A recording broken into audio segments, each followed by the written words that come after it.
Okay, welcome back. So, this story is about a very unique encounter I had with what I understand is a man and woman. Again, this was about 5, 6 years ago. Um, so I explained in another video earlier that when I lived up in the countryside, um, my work was roughly 40 minutes to an hour drive into town, okay, for work. Um, in the middle of that drive, there's a small town called Folsom, Louisiana. Well, it's a village. There's one red light, and there's a couple of gas stations that have coffee, and sometimes they have breakfast, lunch items. So it's common for a lot of folks traveling through to sit down for breakfast.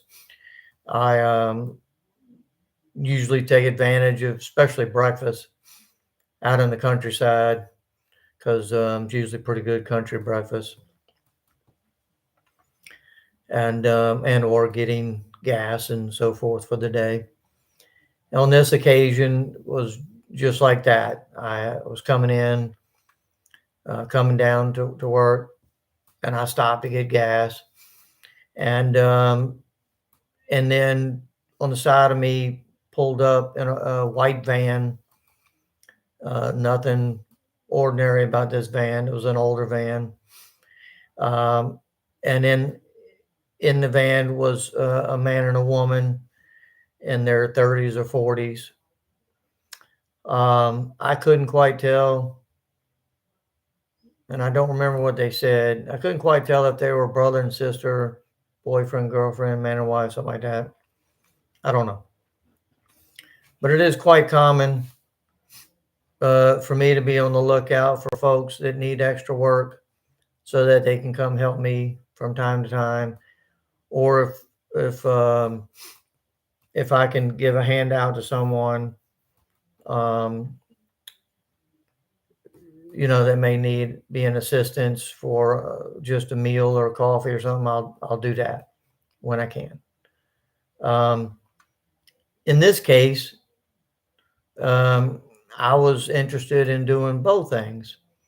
Um, I don't know why, but I just kind of felt like they either needed the work or would appreciate a quote handout or a gift in the form of breakfast. So these two complete strangers, I don't know who they are, never seen them before, never seen them since. We struck up a conversation there at the gas pump, and I invited them to follow me inside for breakfast and coffee. So they took me up on the offer. They came in, and we're sitting down talking, and so I go through a normal conversation / routine of asking these folks, who they are, where they're from, what they do. Are they interested in some kind of work? If so, kind of work can they do? What are they qualified to do? What are they willing to do? Usually my work in this area has to do with landscaping, grass cutting, or some kind of deck building. I love building decks or things like that, fence decks. And so that's all it was at first, just a normal conversation. So we're in this small cafe portion of the gas station that's about 16, 20 feet by 16, 20 feet, maybe 10 tables, maybe. It's pretty packed usually. They have good food, good price, good service, and it's in the crossroads of a lot of folks coming, like I said, from the country down to civilization. And So they do well with a lot of people, and it's good food, good food, good coffee. So we're sitting there amongst these other people. Um, I don't think anybody else. Well, yeah, they could. I mean, they could hear us speaking, and they could hear what we're saying, but we're not saying anything out of the ordinary for someone, like for their ears to pop up or perk up and and listen further. But what was bizarre to me was they said, um, as I was going through these inquisitive questions, trying to get to know them, they stopped me and they said, "Look, it's all good. We appreciate you, and but we already know everything about you." And I'm like, "What do you mean? How, I don't know you. What do you mean you know everything about me?" And they said, "Yeah, yeah, your name is so and so, and you're at 427 North Ayard Street."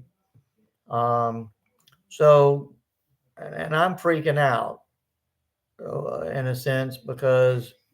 So let me explain to you my perspective. First of all, at the time, I had a mailing pack mail shop, like a UPS store, downtown Covington, Louisiana, home of Theo Vaughn, also where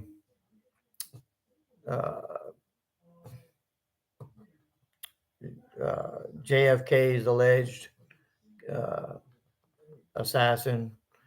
He also lived there, or he lived there for a moment. Um, Oswald lived there for a moment, just a block away from my office. Um, Covington, Louisiana is a beautiful place. A little side note, it's a beautiful place. Has a lot of Southern charm. Um, Beautiful hotels. All the people are super nice. Everybody's friendly. Um, a lot of people, it's kind of like everybody knows everybody. Um, it's also a place that attracts a lot of movies. A ton of movies filmed there and around there. Matthew McConaughey's uh, movie about the Civil War uh, was filmed just a little ways away. Um, Stranger Things, I think it's called, was filmed near there. Ryan Reynolds' Green Lantern was filmed near there. A bunch of other movies. So, and they filmed Joe Dirt 2 at my office, at my place. That's a whole nother story. I'm pissed off at Hollywood and the way they took advantage of us. Um, but 10 feet in front of my front door was Christopher Walken, David Spade, and all them. Um, I did not get to speak with Christopher Walken. He wasn't rude or anything. He just was trying to be professional, and they just whisked him in, set him down in his director chairs, which was right in front of my door, and he focuses on his craft and goes and does his job. So there's a scene in Joe Dirt 2 under a water tower. The water tower is across the street from my office, 30, 40 feet away. That's where they did that scene. And then he left. So again, Christopher Walken, I did not get to speak to him. And like I said, he wasn't rude or anything. They just whisked him in and whisked him out. However, David, in full outfit, um, pretty much as I expected, he was pretty cool. Um, he he just came in and did his Joe Dirt thing, and came in and he shook my hand, introduced himself and said, "Hey man, thanks for letting us be here," and that was about it. He was busy trying to work as well, and I wish I'd had more conversation with him, but I didn't. I'm familiar with meeting celebrities. Again, back in I think it was 83, 84 or 83. It was Special Olympics. Side note here, Special Olympics in Baton Rouge that my mother was in charge of, handling celebrities and so forth coming to town. We ended up having a big, huge birthday party for Maria Shriver, my mother, and a local caterer. They all had the same birthday. So if you can imagine, we all had a huge birthday party in Baton Rouge with Arnold and others. It was quite interesting. Makes for a unique story. In addition, John Travolta, right after his first big movie, Urban Cowboy, he actually spent the summer at my next door neighbor's house incognito. I have a picture if you want to see it. I'll try to, if you want to see it, just comment below. But we have a picture of him.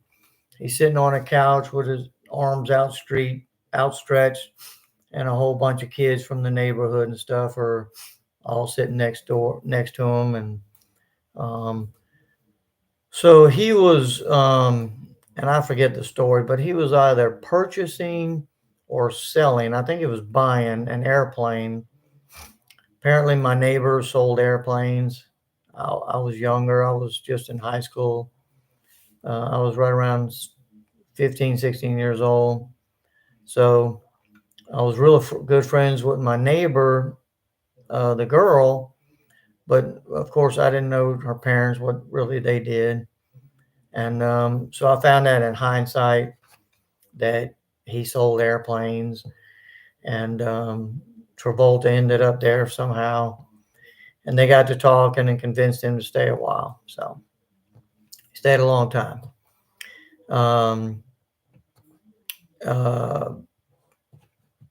So again, I'm used to, some big name or celebrity doesn't faze me. But again, Covington, Louisiana is a beautiful place. A lot of films are filmed there.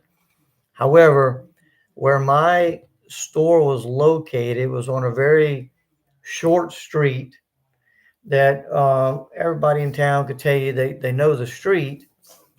But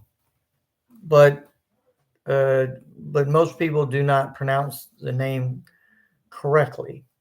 It is spelled Theard.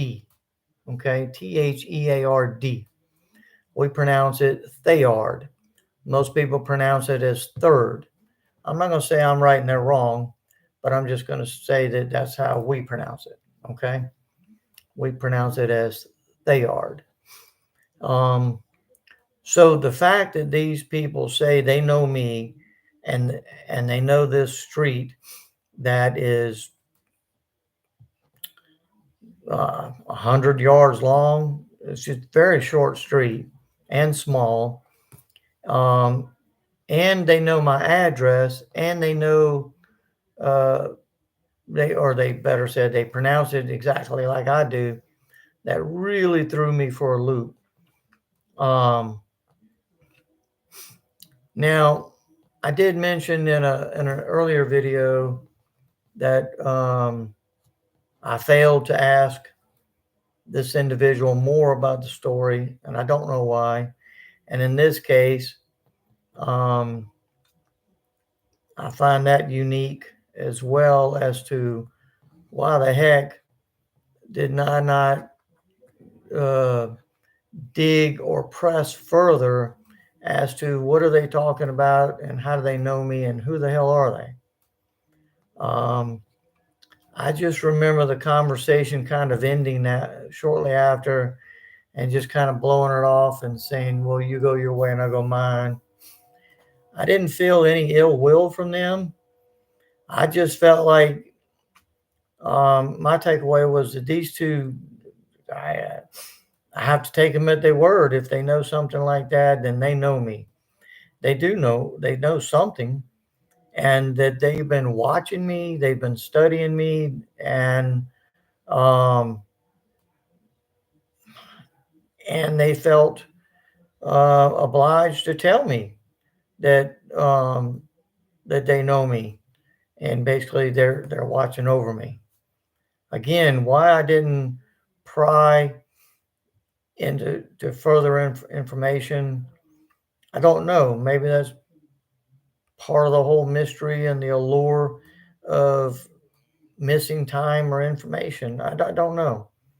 I don't recall any missing time. And I'm in the middle of a cafe in the middle of the town square with the one red light. And so I don't know. But in hindsight, I've always wondered, is this are they guardian angels? Or are they men in black? Or are they with the government? Or just what? I don't know. I've been at my store. I was at my store for, I don't know, I'm going to round off numbers and say 10 years. Working there as a manager for the most part, and then I owned it. And I know everybody there. And so I had a lot of customers that would only come in 2 or 3 times a year, but every year. And I knew them, and I knew when they're coming, and I knew why they're coming. I had a lot of mailbox customers. We have the private mailbox, just like you have at the post office. I knew all of them. And I don't forget a face ever. I may forget a name, but I don't forget a face. And I have never seen them ever in my store before or after. So that was definitely the weirdest meeting of anybody I've ever had. I don't know if you folks have anything like that, if you ever met any men in black, guardian angels, or what turned out to be a ghostly figure, anything like that, please feel free to comment. Let me know below, either in the comments below or email me, bobsparanormal@gmail.com. I'd love to hear your feedback on that. So please like and subscribe so we can grow and continue to get this material out and continue to offer a place for others to be comfortable and to talk about their experiences. Okay? Thank you. Have a good day.